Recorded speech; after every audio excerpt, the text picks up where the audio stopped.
bloco de massa igual a 1 kg repousa em equilíbrio sobre um plano inclinado. Esse plano tem comprimento igual a 50 cm e alcança uma altura máxima em relação ao solo igual a 30 cm. Calcule o coeficiente de atrito entre o bloco e o plano inclinado. O plano inclinado é um triângulo retângulo. Temos a hipotenusa, que é o comprimento de 50 cm, e um cateto, que é a altura de 30 cm. Então, vamos achar o outro cateto por Pitágoras.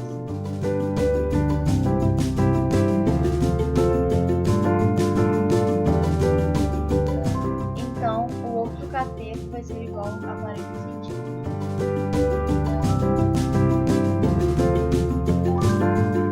Vamos achar seno e cosseno para achar o mi. Seno é igual ao cateto oposto sobre a hipotenusa. Cateto oposto é igual a 30 centímetros. E a hipotenusa, 50. Cancelando 0. E o seno fica igual a 3 kg. O cosseno é o cateto adjacente, que é o x, que no caso é 40, sobre a hipotenusa, que é 50. Cancelando 0, 4 kg.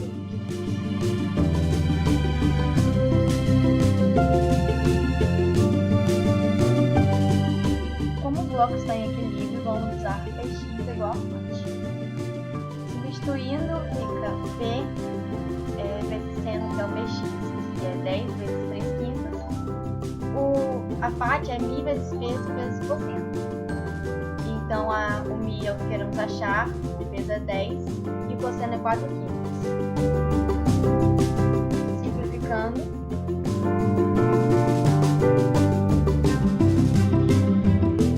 mi é igual a 0,75.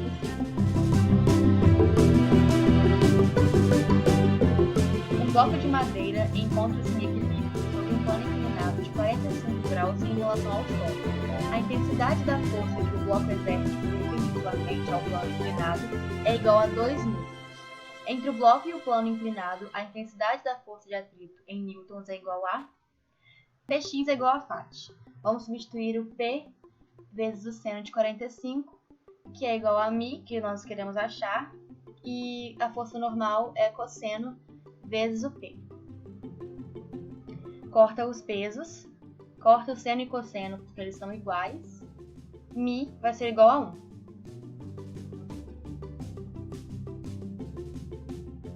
O exercício pede pela força de atrito, então a gente vai substituir na fórmula.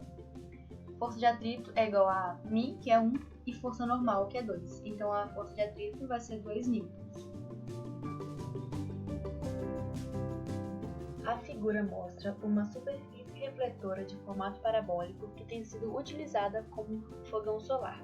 Esse dispositivo é montado de tal forma que a superfície fique posicionada sempre voltada para o sol. Neste, a panela deve ser colocada em um ponto determinado para a maior eficiência do fogão. Considerando que a panela esteja posicionada no ponto citado, a maior eficiência ocorre porque os raios solares, se o raio de luz incide paralelamente ao eixo principal, reflete no foco. Um bloco de madeira com massa de 10 kg é submetido a uma força F, que tenta colocá-lo em movimento. Sabendo que o coeficiente de atrito estático entre o bloco e a superfície é 0,6, calcule o valor da força F necessária para colocar o bloco numa situação de iminência de movimento. Considere G igual a 10. Vamos substituir na fórmula F é igual a Fat. A força normal é massa vezes gravidade, então nós vamos substituir 10 vezes 10 e mi é 0,6. O resultado disso é 60 newtons. A ilustração representa uma das mais conhecidas obras do artista gráfico holandês M.C. Escher. Seu trabalho tem como característica as figuras geométricas e ilusões de óptica. Pelas características da imagem formada na gravura, o artista representou um espelho esférico do tipo. A imagem formada no espelho esférico será virtual, direta, menor e foco negativo. Alguns povos indígenas ainda preservam suas tradições realizando a pesca com lanças, demonstrando uma notável habilidade. Para fisgar um peixe em um lago com águas tranquilas, o índio deve mirar abaixo da posição em que enxerga o peixe. Ele deve proceder dessa forma porque os raios de luz... ele deve proceder dessa forma, pois a luz que incide no peixe é refletida e, em seguida, muda sua direção ao passar da água para o ar. As bicicletas possuem uma corrente que liga uma coroa dentada dianteira, movimentada pelos pedais, a uma coroa localizada no eixo da roda traseira. O número de voltas dadas pela roda traseira a cada pedalada depende do tamanho relativo dessas coroas. Em que opção a seguir, a roda traseira dá o maior número de voltas por pedalada.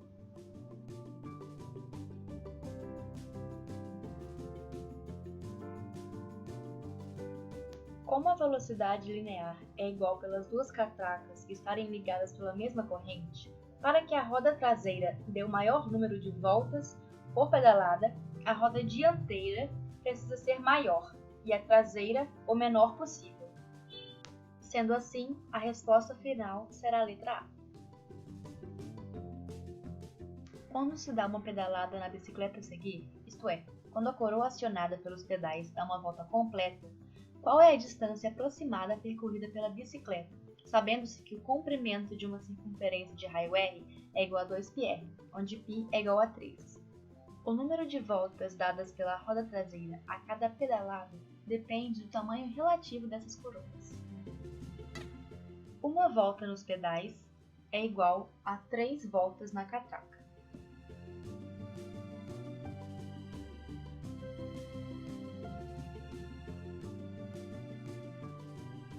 Uma volta equivale a 2πr. Porém, no exercício pede 3 voltas. Então, nós vamos utilizar essa fórmula multiplicada por 3. Usaremos 0,4 metros ao invés de 40 centímetros para representar o raio. Então, substituindo na fórmula, fica 3 vezes 2 vezes 3 vezes 0,4, que é igual a 7,2 metros. Um feixe de raios paralelos de luz é interrompido pelo movimento das 3 passos de um ventilador. Essa interrupção gera uma série de pulsos luminosos. Admita que as pás e as aberturas entre elas têm uma forma de trapézios circulares de mesma área, como ilustrado a seguir. Se as pás executam 3 voltas completas por segundo, o intervalo de tempo entre o início e o fim de cada pulso de luz é igual, em segundos, ao inverso de... Em 1 segundo, cada pá obstrui a luz 9 vezes, ou seja, 3 voltas vezes 3 obstáculos. Então, vamos ter T é igual a 1 sobre 9 segundos.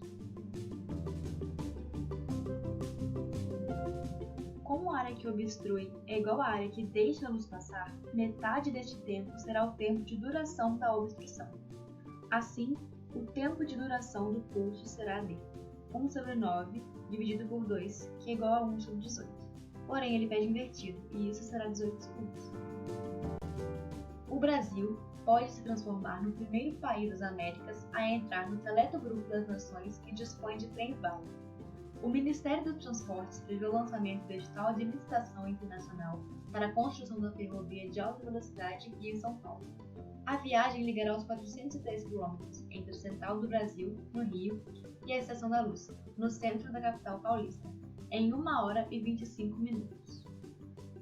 Devido à alta velocidade, um dos problemas a ser enfrentado na escolha do trajeto que será percorrido pelo trem é o dimensionamento das curvas. Consideramos que uma aceleração lateral confortável para os passageiros e segura para o trem seja de 0,1 g, em que g é a aceleração da gravidade, considerada igual a 10 metros por segundo ao quadrado, e que a velocidade do trem se mantenha constante em todo o percurso, seria correto prever que as curvas existentes no trajeto deveriam ter raio de curvatura no mínimo aproximadamente.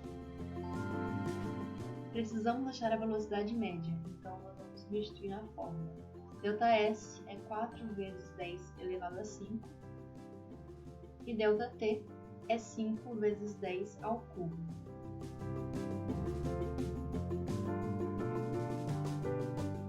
Isso vai ser igual a 80 metros por segundo.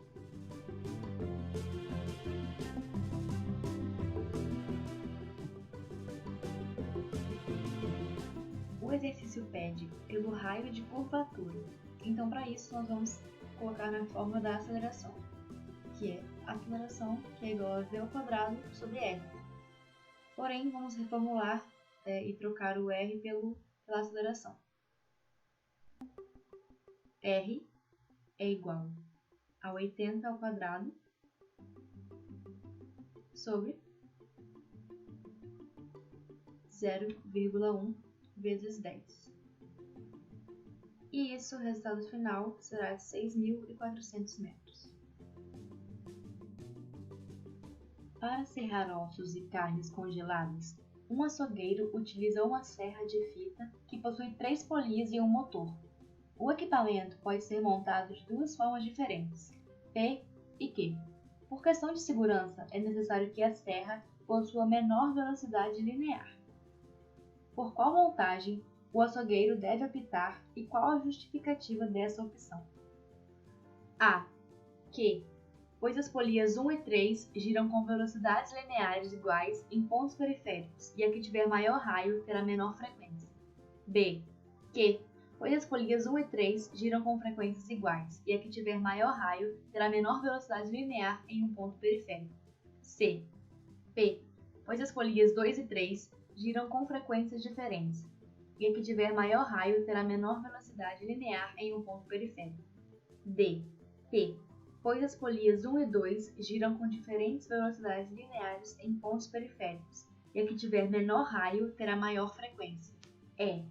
Q, pois as polias 2 e 3 giram com diferentes velocidades lineares em pontos periféricos e a que tiver maior raio terá menor frequência. Como o objetivo do açougueiro é diminuir a velocidade linear da serra, a frequência de rotação das polias 2 e 3 deve ser a menor possível. Na montagem P, as polias 1 e 2 possuem a mesma velocidade linear, por estarem ligadas por uma correia. O mesmo acontece com as polias 1 e 3 na montagem Q. Quanto maior o raio, menor será a frequência de rotação. Como o raio da polia 3 é o maior, deve ser escolhida a montagem Q, pois as polias 1 e 3 giram com velocidades lineares iguais em pontos periféricos, e a que tiver maior raio terá menor frequência. Ou seja, a resposta correta é a letra A.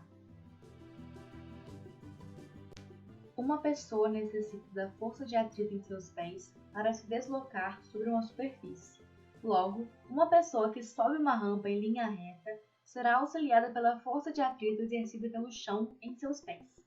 Em relação ao movimento dessa pessoa, quais são a direção e o sentido da força de atrito mencionada no texto? Letra A.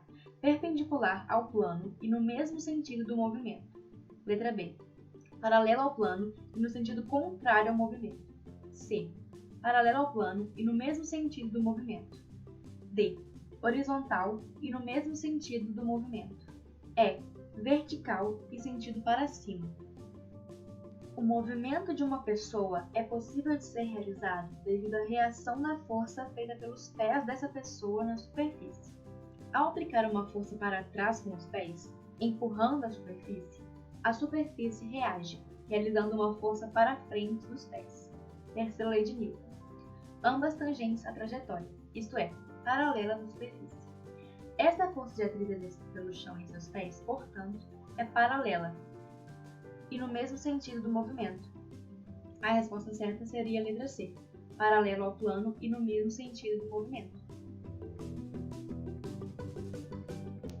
As figuras abaixo representam raios solares incidentes sobre 4 lentes distintas. Deseja-se incendiar um pedaço de papel, concentrando a luz do sol sobre ele. A lente que seria mais efetiva para essa finalidade é a de número 1, 2, 3 ou 4. Quando colocamos uma lente convergente no Sol, com os raios solares incidindo perpendicularmente ao plano da lente, os raios solares convergem para o ponto focal da lente. O caso mais comum é o que a lente tem índice de refração maior que o índice de refração do meio externo. Um exemplo de lente com comportamento convergente é o de lente biconvexa, com bordas finas, como representa a figura 2. Então, a resposta para essa questão será a letra B. Será que uma miragem ajudou a afundar o Titanic? O fenômeno óptico conhecido como Fata Morgana pode fazer com que uma falsa parede de água apareça sobre o horizonte molhado. Quando as condições são favoráveis, a luz refletida pela água fria pode ser desviada por uma camada incomum de ar quente acima, chegando até o observador, vinda de muitos ângulos diferentes. De acordo com estudos de pesquisadores da Universidade de San Diego, uma fata morgana pode ter obscurecido os icebergs da visão da tripulação que estava a bordo do Titanic. Dessa forma, a certa distância, o horizonte verdadeiro fica encoberto por uma névoa escurecida, que se parece muito com águas calmas no escuro. O fenômeno óptico que, segundo os pesquisadores, provoca a fata morgana é: letra A, ressonância; B, refração; C, difração; D, reflexão; E, difusão. A diferença de temperatura entre as camadas de ar frio e quente altera o índice de refração do ar. Logo, a luz refletida pela água fria sofre sucessivas refrações, sendo gradualmente desviada nas camadas superiores de ar quente. Assim, ainda que a reflexão da luz faça parte do fenômeno final, a refração é o fenômeno óptico preponderante que provoca a fata morgana. Um médico, ao analisar o exame oftalmológico de um paciente, detectou que o globo ocular é mais alongado horizontalmente que o normal. Para a correção desse efeito visual, prescreveu o uso de óculos com lente divergente. O defeito visual e a justificativa para a escolha da lente são, respectivamente, A. Astigmatismo, concentração de raios de luz em um único plano; B. Catarata, compensação da distância entre o cristalino e a retina; C. Hipermetropia, concentração de raios de luz em um único plano; D. Presbiopia, compensação da distância entre o cristalino e a retina; E. Miopia, aumento da distância entre o cristalino e o ponto focal.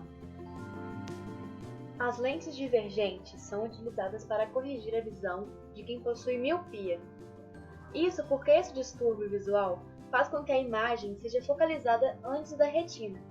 Os óculos com lentes divergentes irão empurrar o foco para trás de onde ele se forma, deixando-o normal. Então a resposta certa é a letra E, miopia.